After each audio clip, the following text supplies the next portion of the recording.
Hi, my name is Anjani, and today I'm going to be reading the astrology for the upcoming new moon in Libra. So the new moon is occurring on the 30th of September 2016 at approximately 5:11 p.m. Pacific Standard Time, which is where I live in San Diego. And that moment looks like this. And you can see here the sun and the moon are conjunct at 8 degrees in the sign of Libra. So if you notice out here on the outer ring, this is actually the sky today. I like to, if I'm reading a point in time, which is a couple of days away, I like to see where things are at the time that I'm doing the reading. So if you aren't familiar with new moon points are when it's the darkest.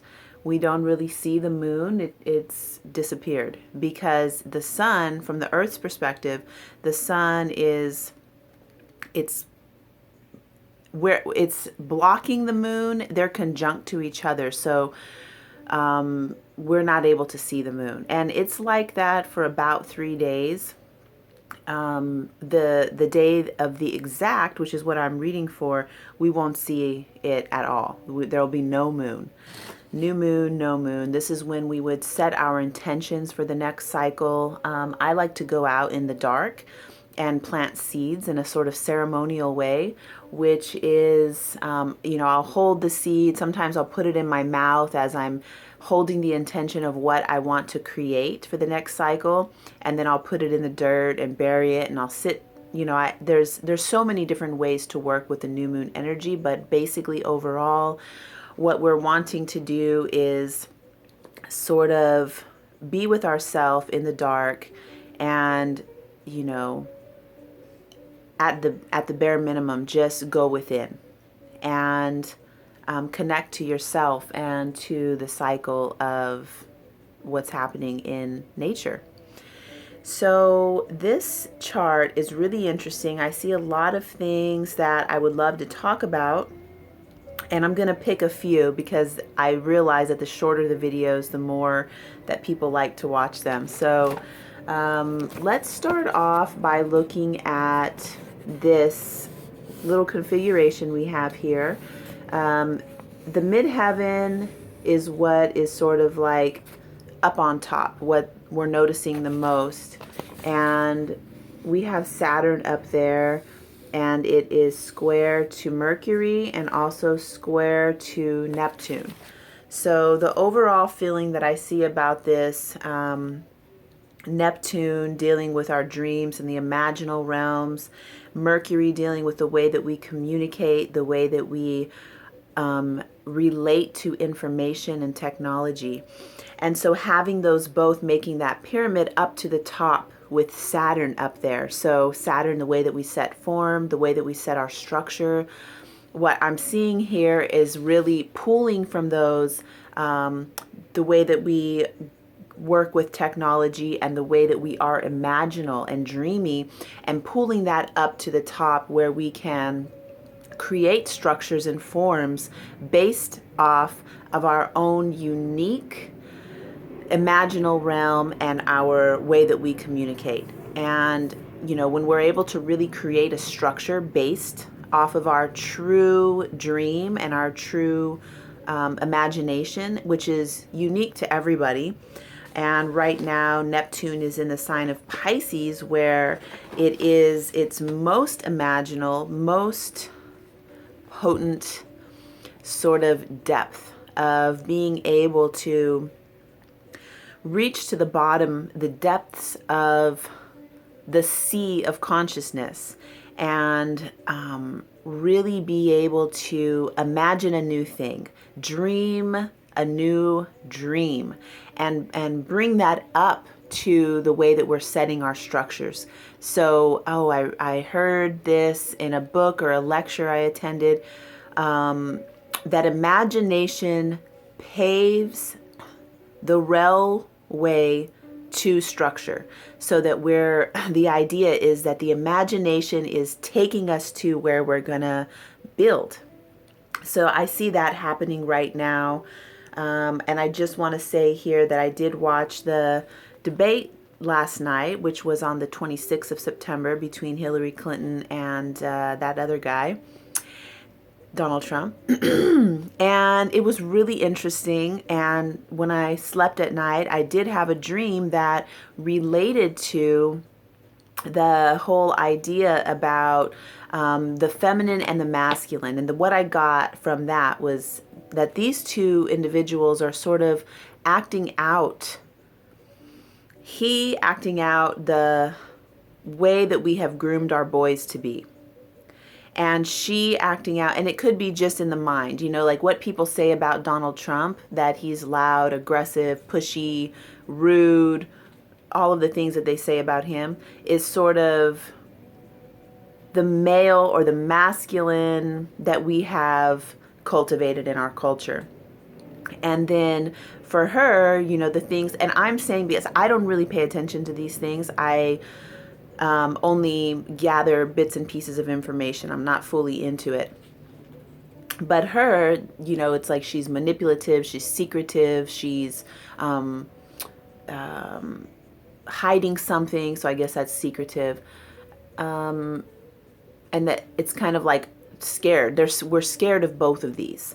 And what I got from my whole experience, like watching that, having my dream last night, was that this is the shadow material of what we have for men and what we have for women, what we have for the masculine, what we have for the feminine, which could be also gender irrelevant.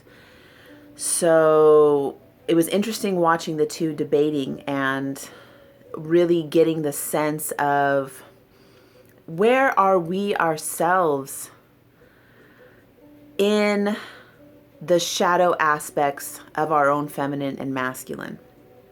So I'll stop with that here because we'll start looking now at Mars. What is Mars doing in our sky?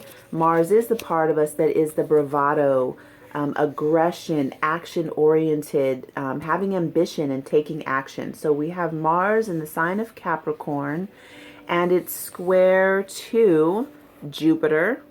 And this conjunction that we have with the sun and the moon in Libra is basically bringing us a call to connecting with the part of us that is the mediator. So again, to go with that little story I gave about the masculine and feminine being acted out in our presidential leaders. So I also felt like, okay, this is like mom and dad. And actually my 13-year-old daughter, we watched it together and she was like, oh God, she almost started crying, but in a funny way, because she was like, this is like mom and dad arguing in the kitchen. Like this is, they're talking about, the things that they're talking about, and the way that they're doing it really had that feeling of mom and dad. And then I was like, okay, and we're kind of like the kids, we're all witnessing this, and it's very disturbing, it is very disturbing, but this is where we are. This is the fact and the truth of where we are. And, I give the challenge to take the way that you're seeing it and the way that you're perceiving it and seeing how that fits in with your ideas of the feminine and the masculine and the sort of shadow material from those aspects of yourself. So let's go back to Mars here, and the energy here with the sun and the moon in the sign of Libra. What I was getting to is that this part wants to mediate, and maybe that's what I'm doing now, where I'm sort of looking at it from this perspective. So the sun and moon in Libra.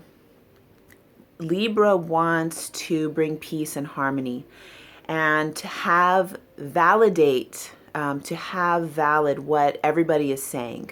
So it's really funny that debate was done at this particular kind of timing. Of course, last night the sun and moon weren't together in the sign of Libra, but the sun most definitely is in Libra, conjunct to Jupiter, which is making things bigger. Jupiter always is expanding and making bigger. So, okay, so we have Mars on the day of the new moon, who is going to be square to the sun and moon, and Jupiter is right there expanding what we are witnessing in our sort of wanting to have conscious, co-creative partnerships in our collective humanity. So this is like global. We can take this to a global sense for the astrology chart that we're reading here, which is for the collective. So Mars here is taking action, being action oriented, grabbing the horn by the bull, grabbing the bull by the horns, rather, in how are we going to do this collectively, bringing balance to the sun and the moon, bringing balance to the duality between light and dark, between masculine and feminine. How are we going to, within ourselves, and because when we're doing this work ourselves, it actually does affect the collective. So let's just look at it like that, because the sun and moon have, over time, the sun has been related to masculine, moon has been related to feminine, but it's also been reversed in different times in through different civilizations and cultures. It has been reversed, where the moon was representing the masculine and the sun was representing the feminine. So let's just say that duality, sun and moon represent duality, and Mars being square that is saying, let's take action. Let's look at this and take action. So whatever that means to you, something for you to work with. And because when it's a square, there is no real answer. It's like this is going to be a friction point that is uncomfortable and causing inflammation. And what we're going to do with that is our own choice. So that is Mars. We also have, next I want to talk about Chiron opposing Mercury, because Chiron is the part of us that's the wounded healer, and Mercury is the part of us that is communicative and having connection with technology, having connection to communication in general. And with Chiron here, it shows that perhaps we are being asked to communicate the wounds, the sacred wounds, the fracture points in our culture, in our society, and finding a way to talk about that and to move it into, it's kind of like we can't really hide those wounds anymore, because Chiron is in Pisces, which is a healing type of energy. So Chiron has been in Pisces since 2010, and it'll go out in 2019. It'll leave that section of the sky. And what that has really been kind of stewing is healing the deepest part of us and collectively. It's a deep healing. So right now, Chiron opposing Mercury is telling me that there's a call to communicate some of this, some of these things that need to be looked at and healed. So I will go ahead and stop here. Of course, there's many more things to say about this, and I hope that you'll communicate with me anything that you would like to in the little chat section here. Subscribe to my channel. I'm doing a lot more work on the feminine and masculine archetypes and finding ways to get astrology integrated into the collective. So be looking forward to some more videos regarding that topic. So thank you so much, and I look forward to connecting with you.